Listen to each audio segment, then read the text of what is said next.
प्रश्न क्रमांक 91.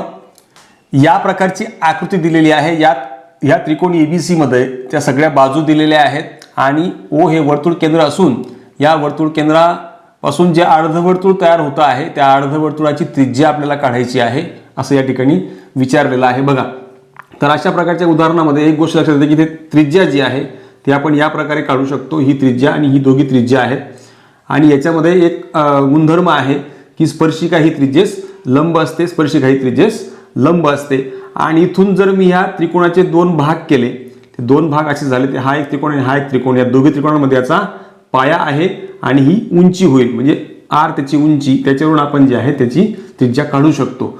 परंतु हे काढण्याकरता आपल्याला सगळ्यात महत्त्वाची गोष्ट हवी असेल तर ती ही आहे की या संपूर्ण त्रिकोणाचं क्षेत्रफळ काढू शकतो, पण याचं सिंगलचं काढता येणं शक्य नसल्यामुळे आपण या दोघांची बेरीज करून या संपूर्ण त्रिकोणाचं क्षेत्रफळ आपल्याला लिहिता येणार आहे. जसं की समजा एरिया ऑफ ट्रायंगल AOB अधिक एरिया ऑफ ट्रायंगल AOC या दोघांची बेरीज मिळून जो त्रिकोण तयार होतोय एरिया ऑफ ट्रायंगल ABC असा मिळणार आहे, संपूर्ण मोठा ट्रायंगल. राहिली गोष्ट आता संपूर्ण मोठ्या ट्रायंगलचा आपण क्षेत्रफळ काढू शकतो. यासाठी आपल्याकडे हिरोज फॉर्म्युला आहे, S × S - A, S - B आणि S - C असा तो फॉर्म्युला आहे. याचा आपल्याला वापर करावा लागणार.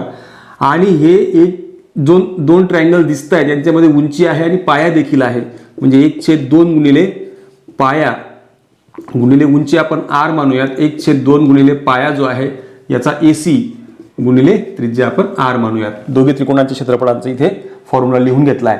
त्यानंतर हा 1/2 कॉमन निघणार, R कॉमन निघणार, इथे राहील AB अधिक AC बरोबर. आणि हा या ठिकाणी तुम्हाला फॉर्म्युला S चा काढावा लागणार. S म्हणजेच काय, हाफ पेरीमीटर, म्हणजे सगळ्या बाजूंची बेरीज अधिक भागिले 2 करायचं आहे, कारण या सगळ्यांची बेरीज जी आहे ती 96 येते, भागिले 2 केला तुम्हाला 48 मिळतो आहे.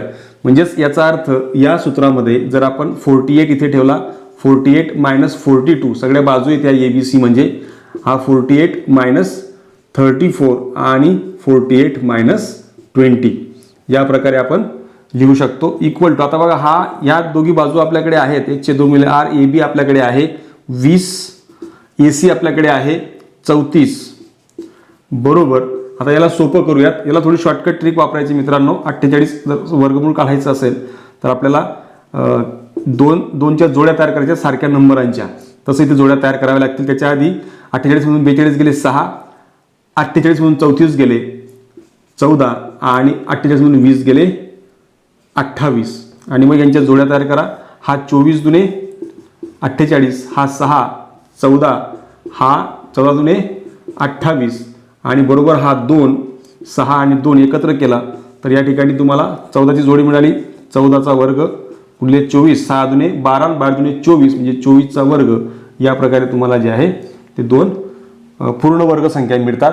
आणि इथे याला सोपं करायचं असेल तर 1/2 गुणिले R 20 आणि हा 34 54, याला भाग दिला तर R आणि या ठिकाणी येईल 27 बरोबर.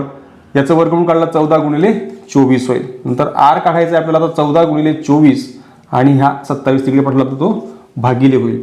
याला भाग दिल्यावरती 3 9 27 आणि इथे 3 8 24 आणि 14 8 म्हणजे 14 गुणिले 8 आपल्याला करायचं आहे 8 चोक 32, हाच्याला 2, हाच्याला 3 आणि 8 1 8 आणि 3 11, 112 आणि भागिले हा 9. हा जो आहे तो आपला पर्याय क्रमांक 2 जो आहे, पर्याय क्रमांक 3 जो आहे तो आपला अचूक